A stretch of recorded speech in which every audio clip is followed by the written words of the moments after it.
So then I learned about Piaget, and Piaget had some very interesting ideas, and I think I've told you already what Piaget was up to. He wasn't a developmental psychologist. He didn't even regard himself as a psychologist. He wanted to reconcile science and religion. That's what he was doing through his entire bloody life, because it drove him crazy when he was an adolescent. And he didn't think that he would be able to survive unless he could bring those two things together. So he's working on the same problem. And so one of the things that Piaget, who was very prone to observation, he was an ethologist of human beings. That's a good way of thinking about it. An ethologist is a scientist who studies animals by watching their behavior rather than studying them under laboratory conditions. And he got very interested in the spontaneous emergence of morality in the play of children. And it was so smart, that idea that, you know, when kids come together and unify themselves towards a particular goal, so in play, that a morality emerges out of that. And that morality, and I've mentioned this before, there's a morality in game 1, there's a morality in game 2, there's a morality in game 3. What's common across all those moralities is a meta-morality. And so the meta-morality emerges from the particular moralities that are embedded in particular cooperative situations. We could say cooperative and competitive situations. You can expand that out biologically to some degree to the idea of the dominance hierarchy, right? Every social animal, and even many animals who aren't social, are embedded in a dominance hierarchy. The dominance hierarchy has a structure. We couldn't call it a dominance hierarchy. Dominance hierarchy A, B, C, D, E, thousands of them across thousands of years. You extract out from all of them what's central to all of them. That's the pyramid of value. What question do you need answered about the pyramid of value? What's at the top? Because that's the ideal. That's the eye at the top of the pyramid, or the golden Buddha in the lotus. It's the same thing. It's the same thing as the crucifix, paradoxically enough. And that has to do with something like the voluntary acceptance and therefore transcendence of suffering. It's something like that. These are not arbitrary ideas.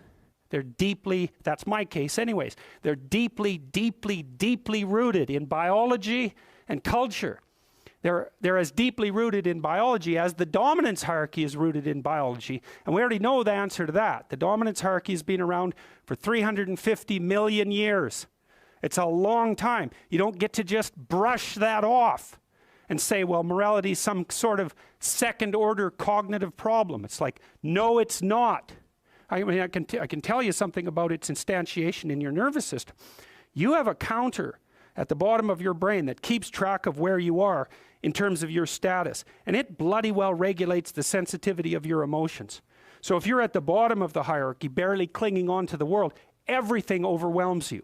And that's because you're damn near dead.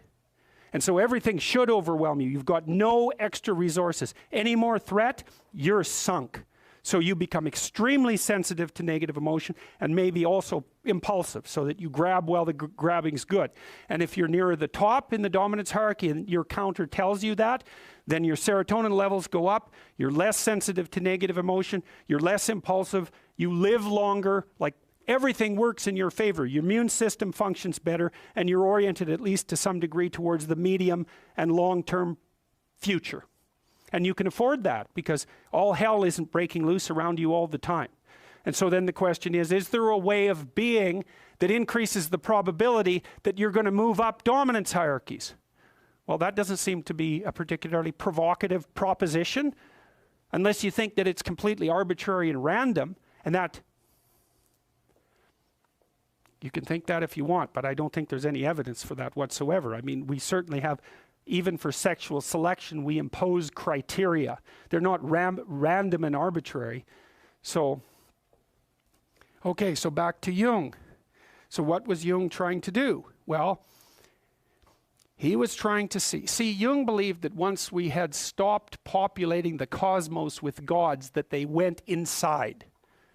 That's a good way of thinking. Well, think about it this way. You know, an archaic person looks at the sky and uses his imagination to populate the sky. What's the sky?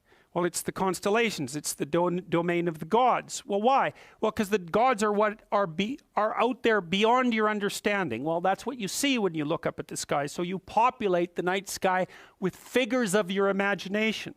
So the gods are the things that you broadcast out of your imagination and see spread over the world. It's like the contents of your unconscious are manifesting themselves when you encounter the unknown. It's exactly what it is. That's exactly how else could it be, right? You're projecting your fantasy onto what you don't understand. That's how you start to cope with what you don't understand. You populate the unknown with deities. Where did they come from? They came from your imagination. Well, what happens when you take them out of the world? Do they disappear? No. They just go back into your imagination. So that's where Jung dug down to find them. That's the same motif as rescuing your dead father or rescuing your father from the belly of the whale. It's the same idea, is that the corpses of the gods inhabit your imagination. So where do you go if you need to revivify them? You go into your imagination. And that's exactly what Jung did. And I mean, this is no secret. If you read Jung, he tells you that's what he did. He tells you that's why he did it. It's not an interpretation on my part. Well, so then the question is, what's down there? Is it just mess and catastrophe? Or is there something in it that's patterned? Well, Jung's proposition was that you rediscover the great archetypes that guide human being by investigating the structure of your imagination. When he thought about the imagination, in some sense, at least in part, as a manifestation of your biology. Well, yes. What else would it be? You know, when I told you that story about my nephew, I believe, right, about him running around as a knight and then going off to have a combat with the dwarves and the dragons. It's like, well, where did that come from? Well, partly it came from his culture, right, because he was a knight, and so obviously that's a cultural construct. But the thing is that his imagination it's this structure that's looking for things to fill itself with, just like your predisposition to language. You have a predisposition to language. What is that? We don't know. What does it do? It looks for things in the world to fill itself with, right? And if you first of all, when you start to learn how to speak, you babble every phoneme. Did you know that? If I was learning to speak an Asian language, there would be phonemes I couldn't pronounce, and vice versa. An infant, all of them, they babble all the phonemes, and then as they start to learn the language, they lose the ability to say a bunch of them and only retain the ones that are relevant to that language. So a baby babbles all possible languages, that's a way of thinking about it, and then loses the ability. So that's you can see there. So you could say, well, you manifest the potential to be possessed by the set of all possible archetypes. It's built into your biology. And then as you're enculturated in your own culture, the set of archetypes that manifest themselves in that culture are the ones that you pull in for your own use. So my nephew's running around like a knight. Well, you know, if he would have been born in the middle of the Amazon, he would have been running around with a bow and, you know, a poisoned arrow and a bow. It's the same thing. It's the same idea. It's just trapped out in different cultural dress. And his little imagination was trying to solve the problem. How do you deal with the unknown? Well, what's the unknown? It's these little devils that keep jumping up on you and biting you, and they come out without end. So just killing them, it's like cutting the head off the Hydra, right? 7 more grow. Well, what the hell good is it to solve one problem when there's just a bunch more problems that are going to come after you? And that's everyone's question. That's the ultimate question of nihilism, right? Why bother solving a problem if all that's going to happen is that 20 more problems are going to come your way? Why not just give up and die? Well, right, it's a good question.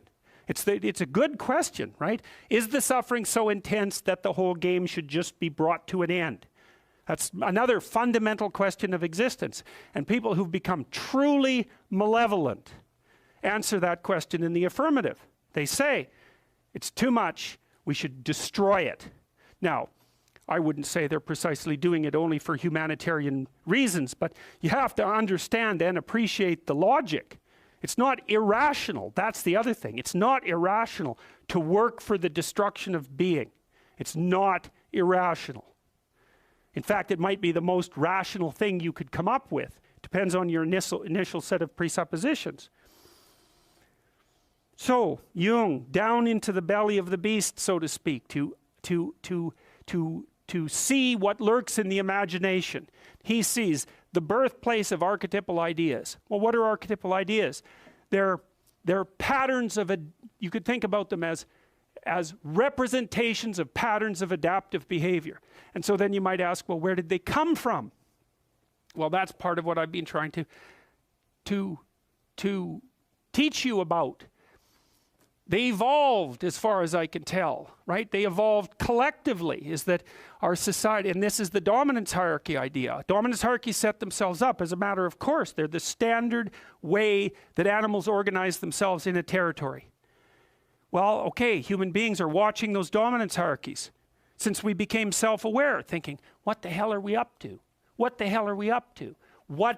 And there's a question that lurks in there. What constitutes acceptable power? What constitutes acceptable sovereignty? Who should lead? Who should rule? What should be at the top? Well, we talked about that. The Mesopotamians figured that out.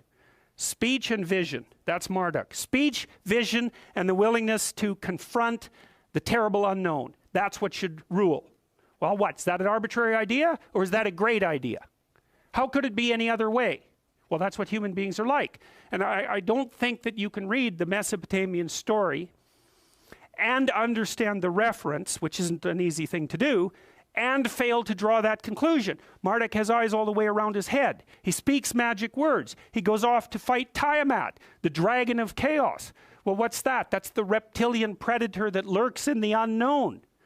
Well, is any of that, is there anything about any of that that stands in opposition to what you would presume if you were just analyzing our situation from a purely biological perspective?